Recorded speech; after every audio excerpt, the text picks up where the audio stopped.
Rápidamente, hermanos, les pido por favor que se ubiquen en Lucas capítulo 14.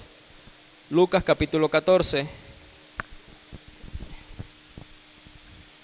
Y es una mañana distinta. Siempre habíamos dicho, no nos tocaba un domingo como a veces sucede entre semana.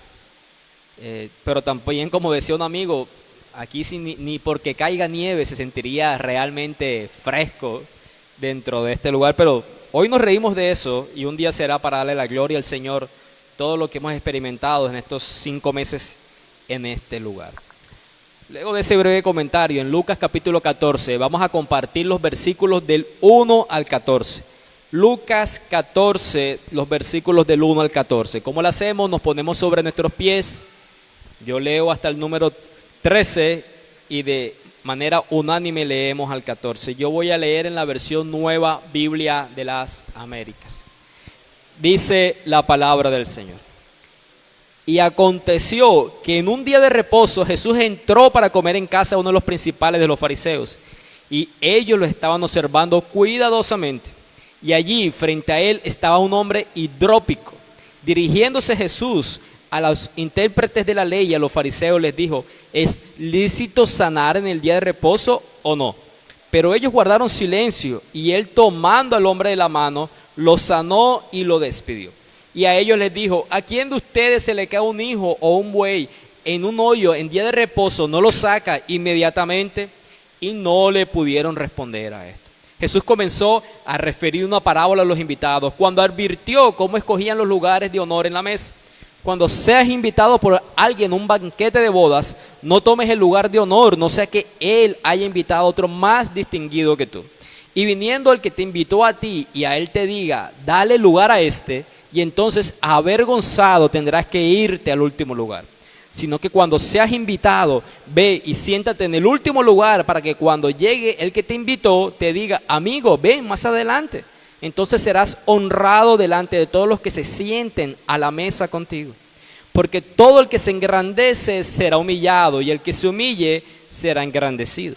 Jesús dijo también al que lo había convidado: cuando ofrezcas una comida o una cena, no llames a tus amigos, ni a tus hermanos, ni a tus parientes, ni a tus vecinos ricos, no sea que ellos a su vez también te conviden y tengas ya tu recompensa. Antes bien, cuando ofrezcas un banquete, llame a pobres, mancos, cojos, ciegos, juntos, ya que ellos no tienen para recompensarte, porque tú serás recompensado en la resurrección de los justos. Amado Señor, Padre, lo que hemos leído esta mañana es tu propia palabra, Señor. Tú eres el autor de esa palabra, y tu propio Espíritu Santo toma esa palabra y la aplica en el corazón del oyente.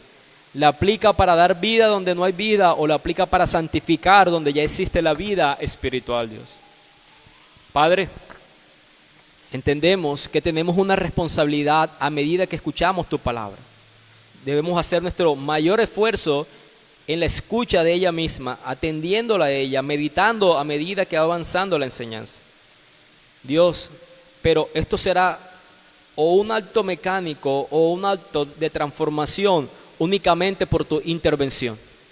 Y es a eso lo que queremos y a lo que apelamos.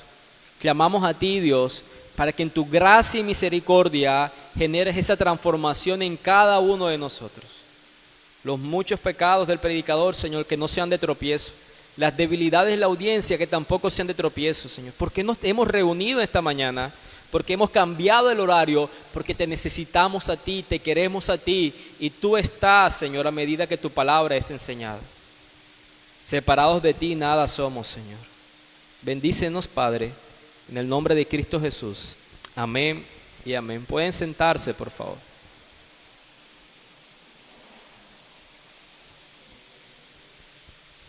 En este mundo moderno donde el mismo mundo va girando, promoviendo las ambiciones personales aún a expensas de los demás, Cristo llama a su pueblo a que vivan de una manera completamente diferente. Lo que hemos leído esta mañana no es una escena atípica, todo lo contrario, es la tercera vez en el Evangelio de Lucas que encontramos precisamente un encuentro entre Jesús con los fariseos en el día sábado, el día de reposo, y que tiene relación a una escena de curación o de sanidad por parte de Jesús a alguna persona que por supuesto se encuentra enferma. Esta disputa parece que no tuvo fin en el Nuevo Testamento, cuando una y otra vez los fariseos se abalanzaban sobre Jesús, particularmente en esta época, en esa actividad de sanidad. Se siente como un feedback más de lo normal. No sé si es porque hay menos gente o no sé si está muy elevado el de aquí. Ok. Para los fariseos parecía que lo más blasfemo que Jesús podía haber hecho era sanar a alguien en el día de reposo. Era como la ofensa mayor. Y yo quiero recordarles que ese nombre fariseo, ellos se llamaron así porque en ese periodo entre que culmina el Antiguo Testamento y empezaba el Nuevo Testamento, el periodo intertestamentario, ellos vieron la decadencia moral de su propia nación. Y este grupo de personas decidieron alejarse de la corriente de sus compatriotas y en un deseo sano de obedecer la ley de Dios, entonces se llamaron a sí mismos los fariseos, que quería decir los apartados. Su intencionalidad era que se notara la diferencia entre ellos y el resto de compatriotas, como en un esfuerzo muy humano de querer guardar cada ley de Dios, dándole un valor. Pero ese esfuerzo a tal punto fue llegando que empezaron a reinterpretar la ley o interpretarla a su propia manera. Y lo único que consiguieron es que abandonaron la justicia conforme a la ley de Dios y se volvieron un grupo de hipócritas. Porque su gozo al final era hacer alarde de su propia justicia, de su propia santidad. No delante de Dios, sino delante de quién, de los hombres. A ellos les interesaba más el aplauso de los hombres que el agrado de Dios. Y como pastor tengo un temor. Y el temor es el siguiente. Cuando usted y yo leemos las Escrituras en nuestro tiempo devocional durante las semanas, por ejemplo, cuando yo les digo cuál es el texto, o usted que sabe que estamos leyendo Lucas y que es juicioso y quiere leer el texto en su casa, y usted se da cuenta que es un escenario que tiene que ver con los fariseos, mi temor es que cuando vemos la palabra fariseo, nuestro corazón asuma una postura de que estamos frente a un pasaje histórico y no un pasaje redentor que nuestra propia alma necesita. ¿Qué quiere decir esa palabrería, pastor? Básicamente que vemos la palabra fariseo y pensamos que esto es una historia que tuvo que ver con otros y que no tiene nada que ver con nosotros. Porque tenemos una concepción de que el fariseísmo es meramente un grupo de personas que viven bajo un tipo de normas humanas.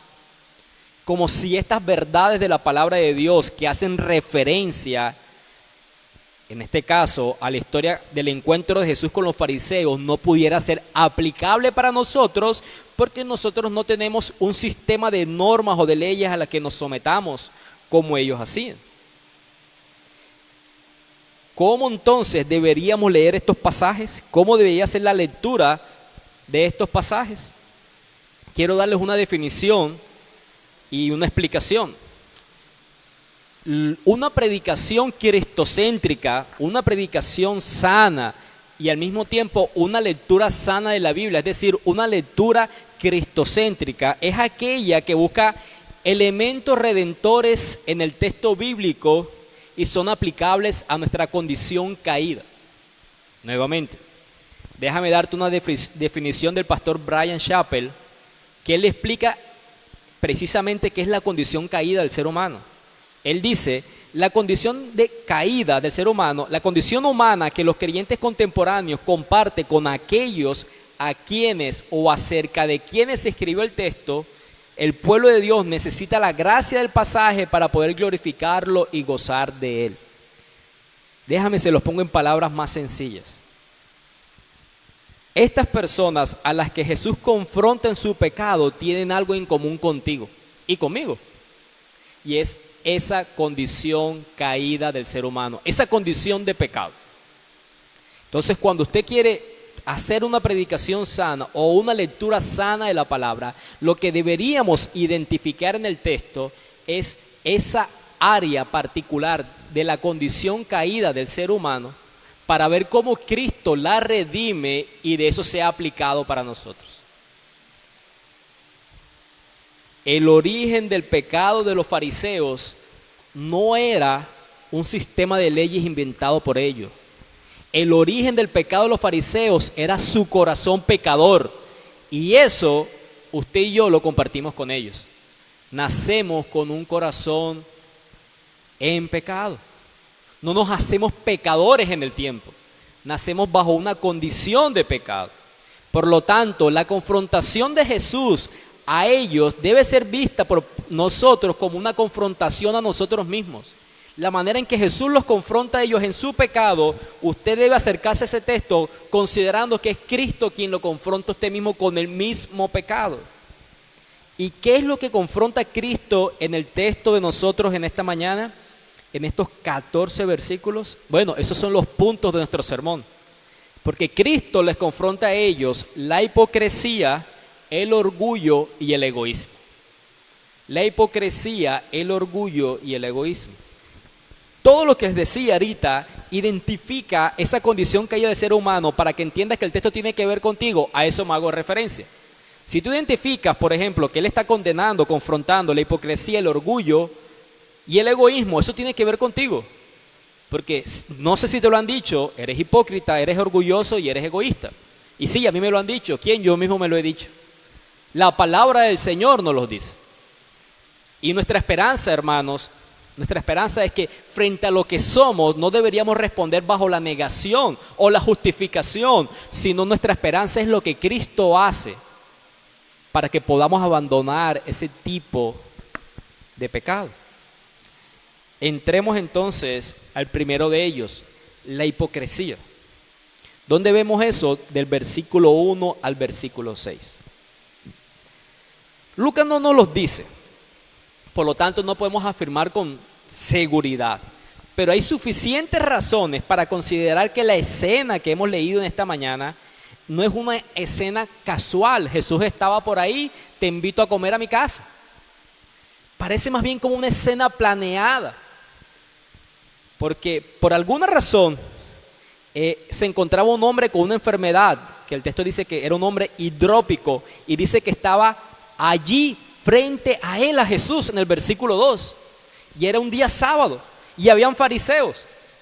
Entonces, uno que va leyendo los evangelios, o por lo menos el evangelio de Lucas, uno ya tiene como, huele a fariseísmo, huele a mala intencionalidad. Dicho sea de paso, el sermón se llama frente a él, precisamente como la frase del versículo 2. Es como si hicieran una invitación a Jesús para estar a la expectativa y en qué momento le atrapan, entre comillas, a ver en qué momento él viola la ley y así pueda ser condenado y juzgado. Incluso nos dice el versículo 1 que ese día de reposo que Jesús entró a comer a una de esas casas de los principales de los fariseos, ellos, los fariseos, lo estaban observando cuidadosamente. Es como, ¿será que estaban muy pendientes como hacía María en esa enseñanza de Marta y María, que se sentaba a los pies del Señor para atender las palabras?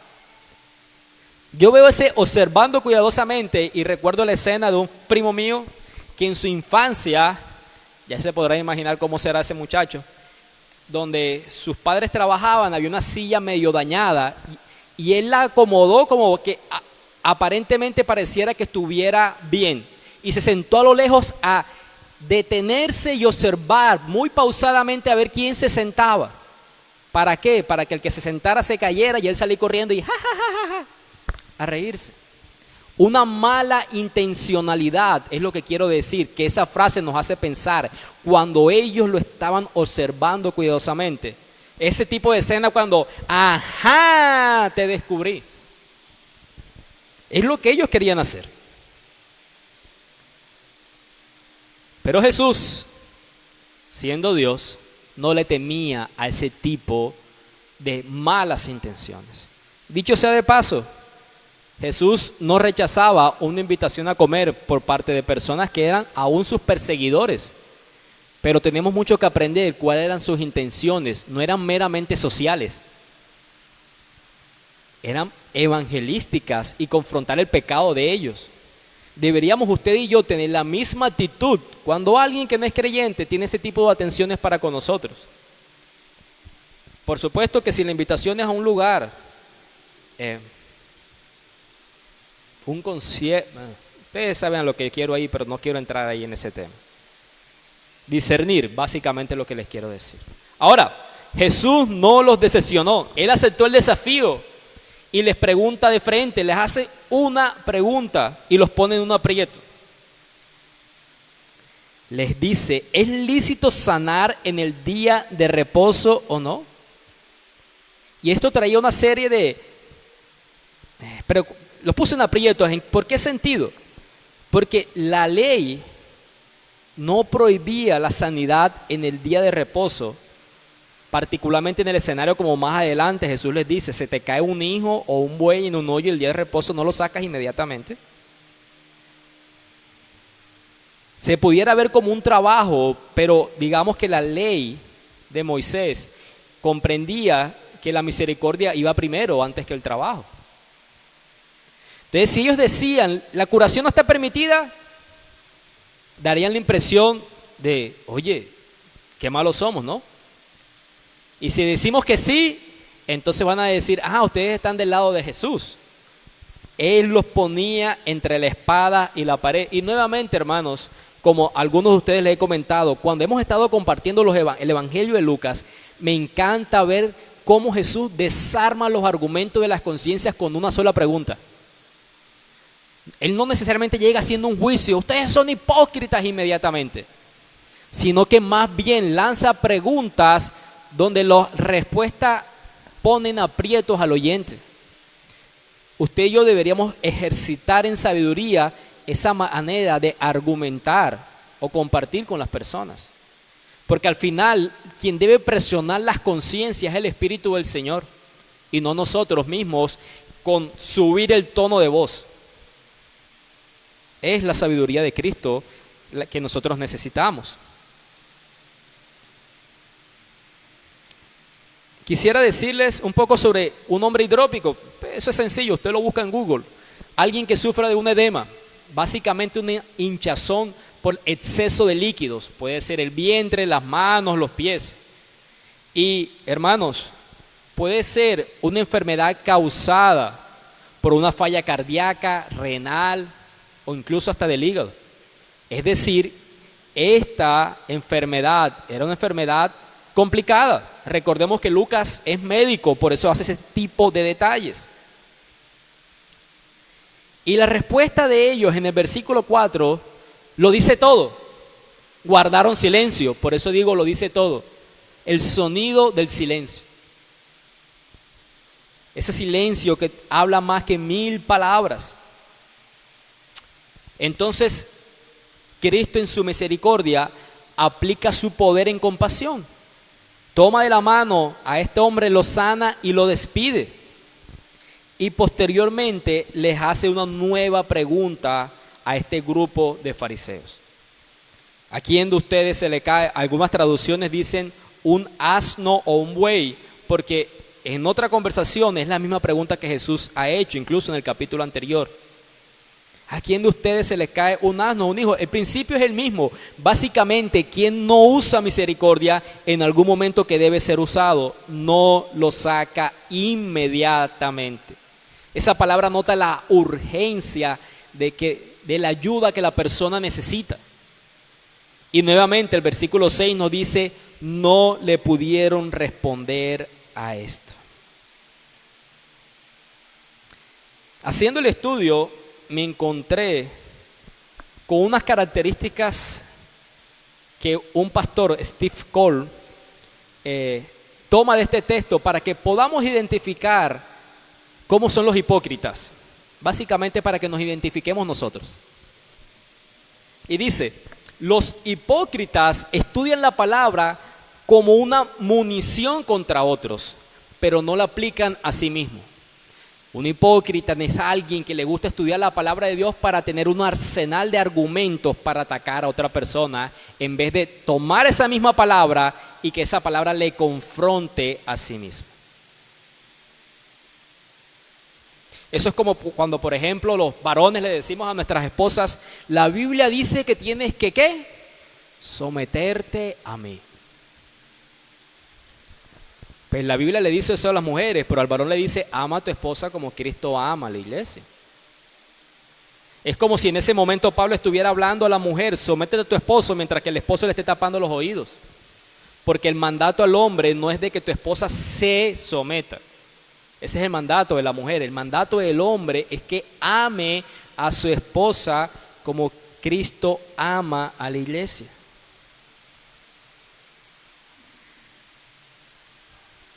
¿A usted le gusta memorizar las escrituras para atacar a la persona al lado? Ciertamente la palabra del Señor es la que va a traer la confrontación. El Señor por medio de su palabra. Pero ¿somos esa clase de personas?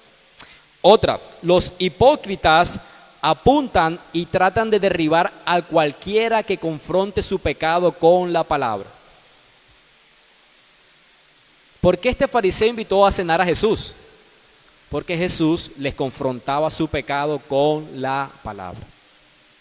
Cuando alguien te confronta tu pecado con la palabra del Señor, no airadamente, sino sanamente y piadosamente, y tu respuesta es ir a hablar de esa persona, porque él te ha confrontado tu pecado, esa es la actitud de un hipócrita. Otra, los hipócritas se preocupan más por las reglas creadas por el hombre que por las personas estén rectas ante Dios en sus corazones.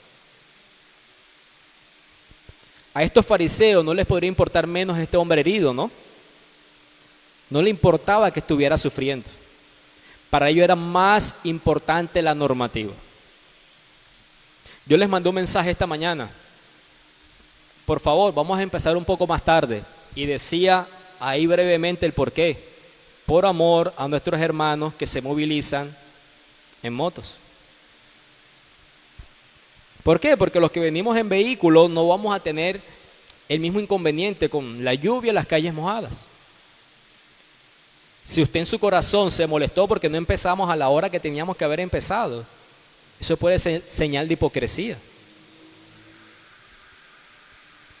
Otra, los hipócritas modifican las reglas para sus propios fines, pero las aplican rígidamente a los demás.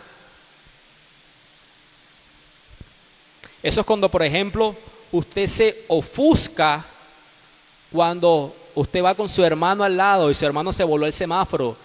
Tienes que guardar las leyes humanas. Como creyentes nos sometemos a la ley dada por el hombre, porque eso honra a Dios y eso es verdad. Pero usted en su caso, por ejemplo, le pide al contador que le ayude de alguna manera para que su presentación frente a la entidad encargada de sus impuestos sea menor. O por su caso, cuando lo para un oficial de tránsito y usted fue el que cometió la infracción, quiere que esta persona le ayude para usted ayudarle. Y usted entiende si usted entiende lo que le estoy diciendo es porque lo ha practicado. Un hipócrita es alguien que disminuye para sí mismo la norma, pero es rígido para con los demás en la aplicación de eso. Y la última, los hipócritas a menudo ignoran la evidencia abrumadora para persistir en su pecado. ¿Ustedes notaron que 2 veces estas personas se quedaron callados? Jesús les ha confrontado. ¿Es lícito o no es lícito? ¿Quién de ustedes no haría misericordia en un día de reposo? Hay suficiente evidencia en la confrontación de Jesús a sus conciencias, pero ellos prefieren quedarse callados para seguir siendo hipócritas. ¿Cuál era la otra respuesta posible? Oye, este hombre está diciendo algo que es verdad. Al mismo tiempo, una y otra vez ha demostrado que verdaderamente Él es lo que Él dice, el Hijo de Dios. Tiene suficiente poder para sanar, para resucitar a los muertos, para liberar demonios. Él es el Mesías esperado. Pero si Él es el Mesías esperado, incluye entonces que reconozca mi culpa, porque una y otra vez Él ha confrontado mi conciencia. Un hipócrita es alguien que, a pesar de la suficiente evidencia abrumadora a su conciencia, prefiere persistir en el pecado. ¿Decimos amén? De 5, 4,5, 4.9, 5.5 como el pastor. Me encantó lo que este pastor Steve Cole hizo con ese texto y por eso se los quise compartir, para no ser el único que se sintiera mal en su conciencia. El segundo de ellos es el orgullo. Y el orgullo lo vemos en el versículo 7 al versículo 11. Generalmente el que es hipócrita también es orgulloso. En el versículo 7 al versículo 11, Jesús narra una parábola, porque Lucas nos dice que era una parábola, pero es una parábola que él narra a razón de lo que está sucediendo en ese momento de la comida. Y en estos versículos, Lucas nos deja ver cómo Jesús cambia la situación. En primer lugar, los fariseos eran quienes los observaran, recuerdan eso. Ahora Jesús es quien los observa a ellos. Dice el texto, el versículo 7, cuando advirtió cómo escogían los lugares de honor en la mesa. Pero los motivos de Jesús eran totalmente diferentes a los de ellos. Él no los observaba para hacerles tropezar como ellos querían hacer con Jesús. Él los observaba para confrontarles con su pecado, con su hipocresía, y de esa manera ellos pudieran arrepentirse y ser rectos verdaderamente delante de Dios. Y la parábola incluye un banquete de bodas. Un banquete de bodas en esa época era un evento memorable, mucho más que hoy en día. Era un evento de 7 días, una celebración de 7 días. No había mucha vida social en ese entonces. Los matrimonios alegraba a la comunidad. Y en esa celebración habían lugares reservados que ocupaban las personas de altos cargos. Muy parecido a lo que estaba pasando en esta fiesta que los fariseos habían invitado a Jesús, donde Jesús acaba de sanar a un hombre. En ese tipo de eventos, quiero que sepas que el anfitrión, por ejemplo, ponía 3 sofás en forma de U. Ustedes ya pueden hacerlo en su imagen.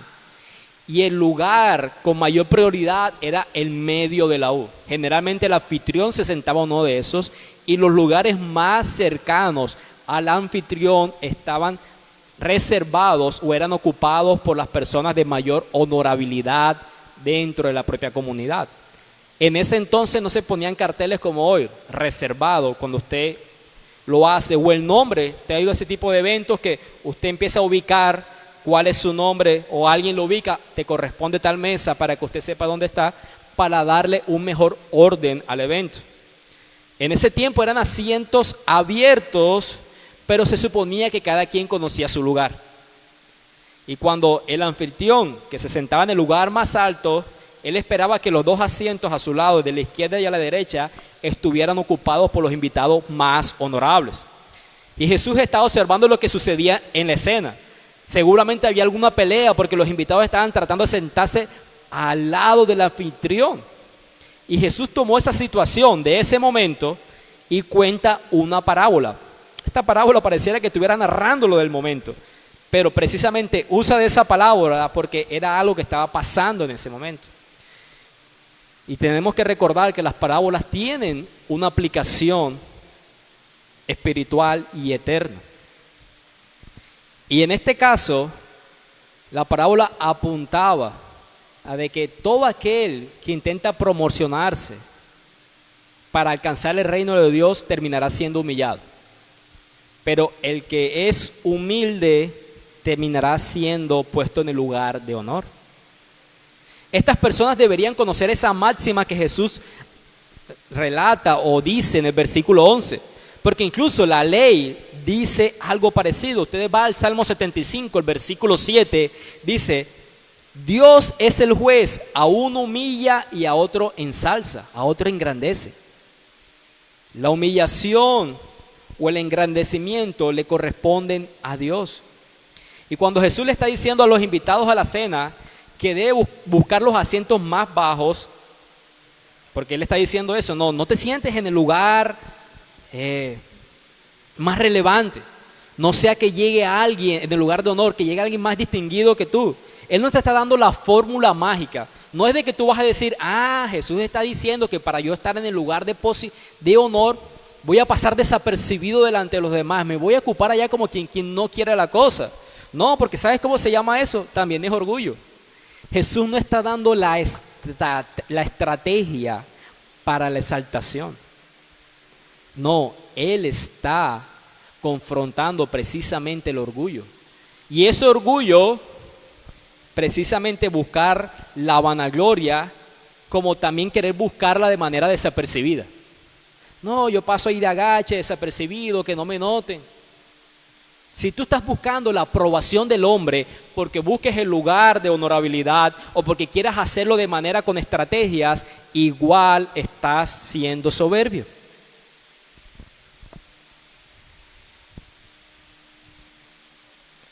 Delante de Dios, cada uno debería sentarse o considerar que el lugar más bajo es el lugar apropiado para él. ¿Recuerdan las palabras del publicano? Yo no puedo ni siquiera levantar mis ojos para orar delante de Dios. Si usted se presenta en la oración delante de Dios, como cuando se presenta delante de cualquier amigo, hay una familiaridad. Él es nuestro Padre.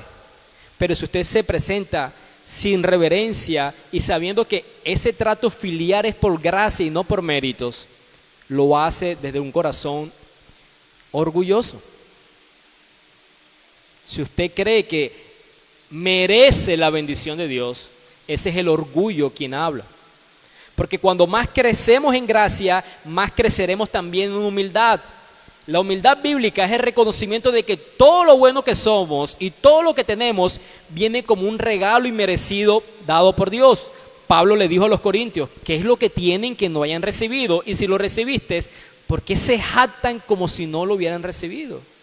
La humildad bíblica también nos ayuda a reconocer de que separado de Cristo no puedo hacer nada. Si el Señor te ha permitido tener un matrimonio para la gloria de Él, ha sido Él quien te ha dado la gloria. Nosotros, hermanos, los que somos padres, me tiende a pasar. Cualquier día mi hijo, en la memoria, en la gracia que el Señor le ha dado a mi hijo, al mayor, en su buena memoria, sale hablando con ustedes y cuenta una narrativa bíblica de la que las maestras en la escuela dominical le pueden enseñar o la que le enseñamos en casa. Y yo por dentro estoy, mi hijo sí se sabe la Biblia. El orgullo, hermanos. Es la gracia del Señor que mi hijo se pueda estar aprendiendo las Escrituras. No se debe al esfuerzo de mis maestras, y gracias por su esfuerzo, o al esfuerzo de los padres. Se debe a la gracia del Señor que ha dotado a las maestras y a los padres para enseñarle. La humildad bíblica siempre va acompañada de una creciente conciencia de la profundidad de mi propia pecaminosidad, junto con un creciente aprecio por la abundante gracia de Dios que me ha mostrado a Cristo. Leíamos el Salmo 130 esta mañana. Señor, si tú tuvieras en cuenta nuestras iniquidades, ¿quién, oh Señor, podría permanecer delante de ti? Pero en ti hay perdón para que seas temido. Hermano, si usted ora por la injusticia que se vive en la ciudad, creyendo que cuando el Señor quite la injusticia usted permanecería, eso es el orgullo. ¿Quién de nosotros puede estar delante del Señor? Nadie. Y tenemos que ser honestos. Nada agrada más al hombre que ese tipo de conversación seductora que le hace cosquillas al orgullo, que le da una picazón rica a uno. ¿Usted ha sentido esa picazón que te dan ganas como de así de volverte a seguir rascando, que te da esa sensibilidad que gusta? Eso produce esas conversaciones seductoras en el escenario donde se te halaga excesivamente. Recuerdo una entrevista que le hicieron a un técnico de fútbol, campeón con un equipo de Argentina 2 años seguidos de la Copa Libertadores, y que se le apodó el Virrey. Y le preguntaron, imagínense, una pregunta a un argentino sobre qué se siente ser halagado. Y él sabiamente dijo, bueno, eso le hace bien al ego. Eso sirve para el ego, crece el ego. Pero nuestro pensamiento tiene que seguir continuando trabajando año a año en el oficio que ellos hacen. Nos encanta, hermanos, que se nos reconozca. Eso nos gusta, que nos diga que hacemos las cosas bien. Y por supuesto que hay un lugar para darle honra que merece honra. Pero hago referencia al considerar que por ese reconocimiento es que merecemos algo por parte de Dios. Mira que en esa misma parábola dice Jesús que viniendo el que te invitó, Él está aquí evidenciando que hay una persona que va a ser el que engrandezca y esa misma persona va a ser el que humille. Imagínate que tú estás en un vuelo, en un avión que va a volar. Todos nos sentamos, hay unos lugares mejores que otros y de un momento a otro se para el piloto. Y el piloto dice, hoy quiero invitar a alguien que nos acompañe en la cabina para que tenga el vuelo de Valledupar, Bogotá, porque creo que no hay más vuelos aquí en vuelo comercial, Valledupar, Bogotá, y vaya aquí en la cabina de nosotros y pueda ver todo lo que se ve acá. Y lo voy a hacer por decisión mía. Y va, camina, mira y te elige a ti. Ven, acompáñame acá. ¿Hay algo de que los demás puedan considerar sabiendo que ha sido voluntad del piloto? Porque, wow, no, esta persona lo eligieron, ¿por qué? La elección de la humillación o el engrandecimiento únicamente exalta al que hace la elección, es decir, a Dios mismo. Si Dios quiere poner en alguien en honor, ensaltará a Dios mismo. Si Dios quiere hacer de un ministerio público más reconocido que otras personas, es para que sea Dios engrandecido. No hay un tipo de estrategia que tú quieras apelar delante de Dios. Wow, yo quiero ser como tal hermana que yo miro su podcast y que me gusta y que me edifica, pero yo quiero ser como ella, no por el podcast, porque también sea reconocida por el número de likes, views, reviews, retweets y todo lo demás que intento aprenderme para estar conectados con ustedes porque no tengo redes sociales. No, hermanos. Es del Señor. ¿Ustedes han tenido esa escena de esa vergüenza que se siente que te tocó, te sentaste donde tú no ibas y se paren delante de todo el mundo? Mira, tu lugar es aquel y tú te paras, todo el mundo está sentado y todo el mundo te queda mirando así como. Él está hablando de una humillación y una vergüenza que sentirías. Hermanos, si nos enaltecemos, ese mismo que engrandece también humilla y tiene todo el derecho de hacerlos.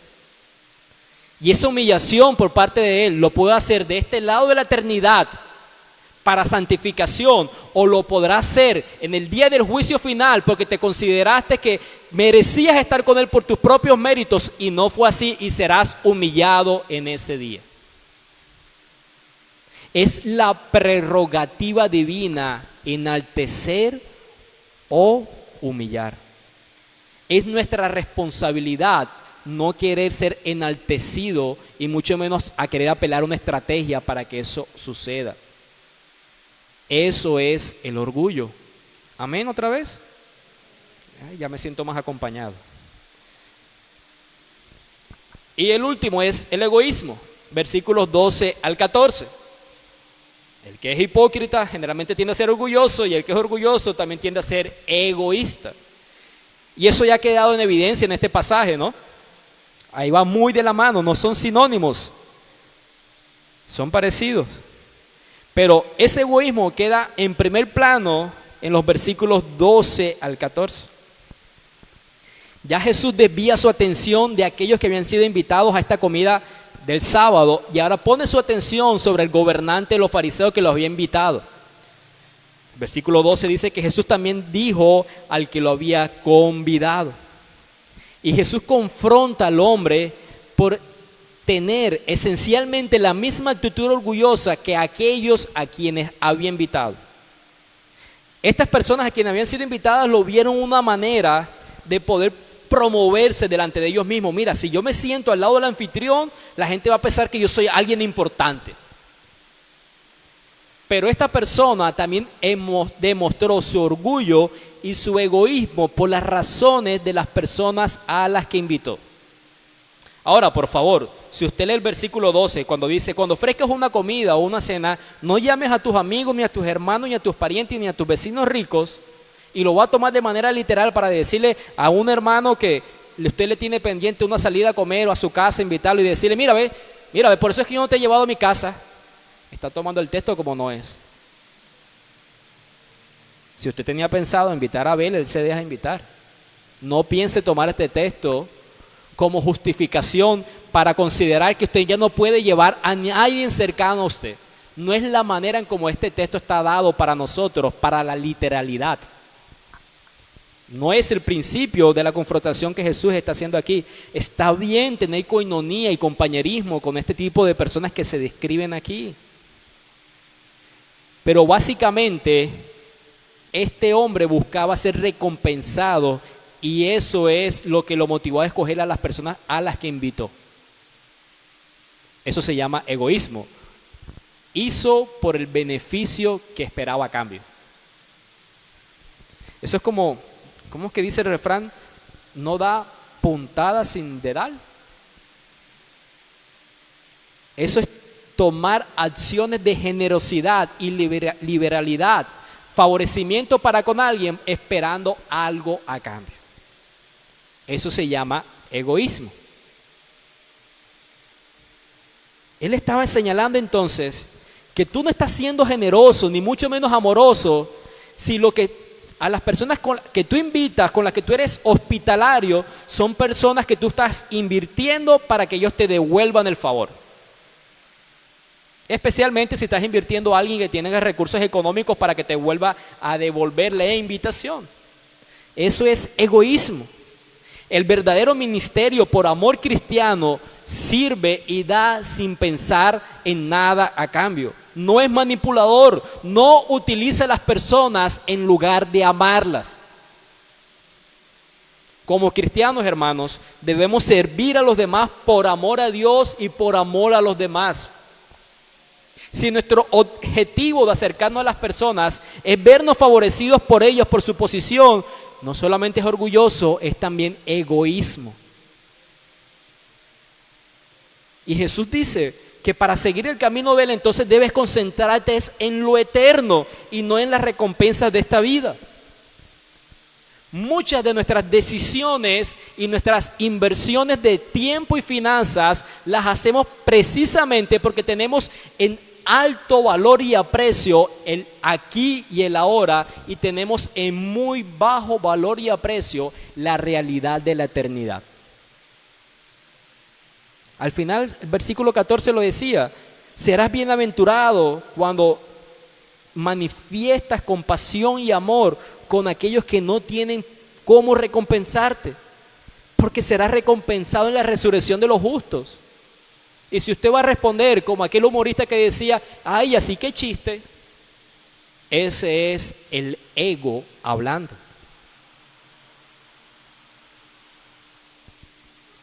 Ahora, si usted sale de aquí y va y mira quién tiene alguna necesidad y me lo llevo para mi casa y le invito al almuerzo y tomo una foto, lo aprendido en el sermón, ya no está hablando del egoísmo, está hablando del orgullo, la exaltación.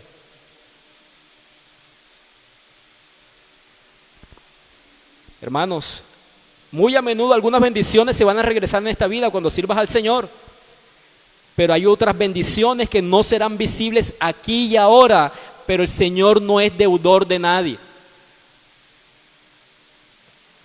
¿Quieres? Mira esta prueba, 2 preguntas, para saber si tus motivos en tu servicio a Cristo son correctos. Mira esta pregunta: ¿te sientes herido cuando no recibes el reconocimiento que crees que mereces? Oye, o sea, sí, me dijeron gracias, pero no sé, yo esperaría que alguien hubiese hecho una lágrima cuando vio que yo llegué primero que los demás y me mojé y les dejé todo aquí listo. Eso no pasó esta mañana y lo digo de esa manera para que nadie se ofendiera. Bueno, si nos ofendemos, que sea el Señor por medio de su palabra. El hecho es, cuando tú haces algo por alguien y solamente te dijeron gracias, ¿eso te hiere? ¿Te molesta? Otra pregunta: ¿cuál es tu actitud hacia los pobres y los que sufren? Si solamente servimos a aquellos que nos pueden recompensar o pagar, estamos utilizando a las personas y no amándolas. Jesús confronta aquí nuestros motivos de servicio. Cualquier motivo egoísta al servir a Cristo, hermanos, es pecado. Les decía que el título del sermón se llamaba o se titula Frente a Él. Esa frase hace referencia a que el hombre hidrópico estaba frente a Jesús. Pero frente a Jesús no solamente estuvo ese hombre, estuvieron los fariseos. Y Jesús confrontó el pecado de ellos. Y en esta mañana no solamente han estado los fariseos y el hombre hidrópico, han estado ustedes y yo. Pero cuando estamos frente a la palabra de Jesús, estamos frente a Jesús mismo. ¿Entiendes tú que esta mañana Él ha hablado contra ti? Frente a tu hipocresía, frente a tu orgullo, frente a tu egoísmo. Y uso esas palabras en relación a ustedes, pero como ya me he mencionado a mí.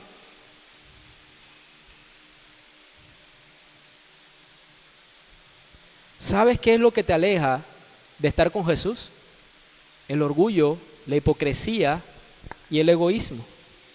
Podemos hacer muchas cosas para el Señor desde las malas motivaciones y no lo estamos haciendo entonces en la compañía de Él y para la gloria de Él, ni para la alabanza de Él. Hermanos, estos pecados aquí descritos entorpecen nuestra relación con quien se sacrificó sin hipocresía, sin orgullo y sin egoísmo para favorecerte. Cuando tú piensas que estos pecados tienen que ver con otros y no contigo mismo, viene a ser un tropiezo para tu relación con el Señor. Crucifica estos pecados. ¿Cómo? En arrepentimiento y fe, yendo al Señor. Con reconocimiento propio que esto tiene que ver contigo. Que no te llames fariseo porque no vivas bajo una serie de normas. Eso es entendible, pero que el propio corazón del fariseo también mora en ti. Eso es sabio. El terreno fértil para la vida espiritual es un corazón humilde. ¿Y cuánto necesitamos de Cristo para ser humildes en este mundo en el que vivimos? Vamos a orar. Amado Señor, Padre, gracias por hablar a nuestras conciencias. Te agradecemos por el día que tú nos has dado, por este clima distinto de lo que normalmente tenemos.